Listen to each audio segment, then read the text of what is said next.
சாயிராம். ஸ்ரீ சாயியை பணிக. அனைவருக்கும் சாந்தி நிலவட்டும். நல்லதே செய்வோம், நல்லதே நடக்கும். சாய்ராம். இன்னைக்கு விஷ்ணு சகசரநாமம் 61வது திருநாமம். பிரபுதாய நமக. விஸ்வாமித்திரர், அசிதர், கண்வர், துர்வாசர், பிருகு, அங்கிரர், கச்யபர், மாமதேவர், அத்ரி, வசிஷ்டர், நாரதர் முதலிய ரிஷிகள் துவாரகைக்கு அருகில் உள்ள பிண்டாரகம் என்னும் ஊருக்கு வந்தார்கள். அங்கே விளையாடி கொண்டிருந்தவர் யாதவ இளைஞர்கள் கண்ணனின் மகனான சாம்பனுக்கு கர்ப்பிணி பெண் போல் வேடமிட்டு ரிஷிகளின் முன் அழைத்து வந்தார்கள். இந்த கர்ப்பவதிக்கு பிறக்கப் போகும் குழந்தை ஆனா பெண்ணா என்று சொல்லுங்கள் என்று ரிஷிகளிடம் கேட்டார்கள். இச்செயலைக் கண்டு கடுங்கோபம் கொண்ட ரிஷிகள், இவனுக்கு ஒரு இரும்பு உலக்கை பிறக்கும், அது உங்கள் யாதவ குலத்தையே அழிக்கும் என்று சபித்தார்கள். அவ்வாறே சாம்பனின் வயிற்றில் இருந்து ஒரு உலக்கை வந்து பிறந்துவிட்டது. அந்த உலக்கை யாதவ குலத்துக்கே ஆபத்து என்று நொந்த உக்கிரசேன மன்னர் அதை தூளாக்கி கடலில் வீசச் சொன்னார். கடலில் வீசப்பட்ட இரும்பு தூள்கள் கடல் அலைகளால் கடற்கரையில் ஒதுங்கி பிரபாச சேத்திரத்தில் கோரை புற்களாக முளைத்தன. ஒரு தூளை மட்டும் ஒரு மீன் உண்டது. அம்மீனை ஒரு மீனவன் பிடித்து விற்றான். அதை வாங்கிய ஜராய் எனும் வேடன் அதன் வயிற்றிலிருந்த இரும்பு துண்டை தன் அம்பின் நுனியில் பொருத்தினான். துவாரகை அழியப் போகிறது, ஆகையால் விரைவில் இவ்வூரை விட்டு புறப்படுவோம். பெண்கள், குழந்தைகள், முதியோர்களை சங்கோதரம் என்னும் பாதுகாப்பான இடத்துக்கு அனுப்பிவிட்டு நாம் பிரபாச சேத்திரத்திற்கு சென்று விடுவோம் என்று யாதவர்களிடம் சொன்னான் கண்ணன். உடனே யாதவர்கள் தேர்களை எடுத்துக்கொண்டு பிரபாச சேத்திரத்தை அடைந்தார்கள். தங்கள் குலத்தின் நன்மைக்காக திருமாலை பிரார்த்தித்தார்கள்.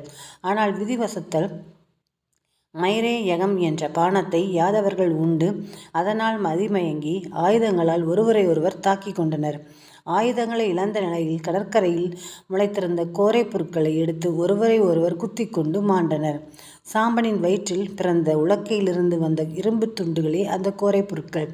பூமியின் பாரத்தை போக்க வந்த கண்ணன் தன் இனமான யாதவ குலமும் பூமிக்கு பாரமாக இருந்ததால் அந்த பாரத்தையும் போக்க இத்தகைய ஒரு லீலையை செய்தான். இப்போது அவனது அவதார நோக்கம் நிறைவடைந்து விட்டது. கடற்கரையில் யோகத்தில் அமர்ந்த பலராமன் தன் மனித உடலை நீத்து ஆதிசேஷனாக மாறி வைகுந்தம் சென்றார். கண்ணன் ஒரு அரச மரத்தடியில் சர்வ ஆபரணங்களோடும் திவ்ய ஆயுதங்களோடும் கால்மேல் கால்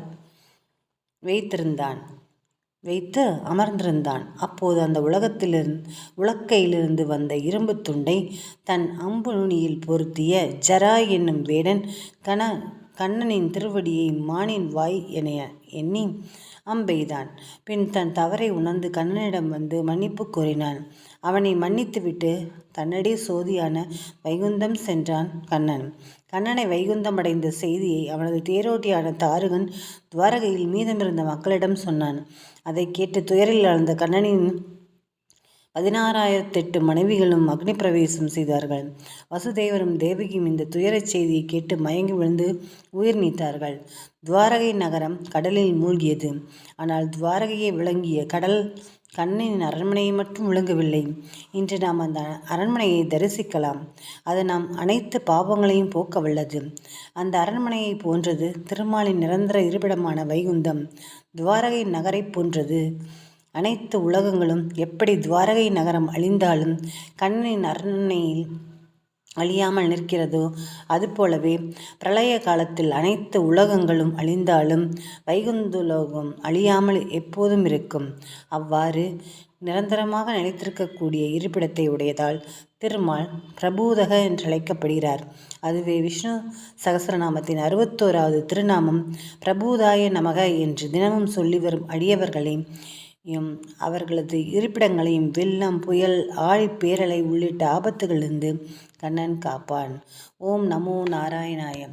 சர்வம் ஸ்ரீ கிருஷ்ணார்ப்பணம். ஜெய் சாய்ராம். சாயப்பாவின் திருவடிகளே சரணம்.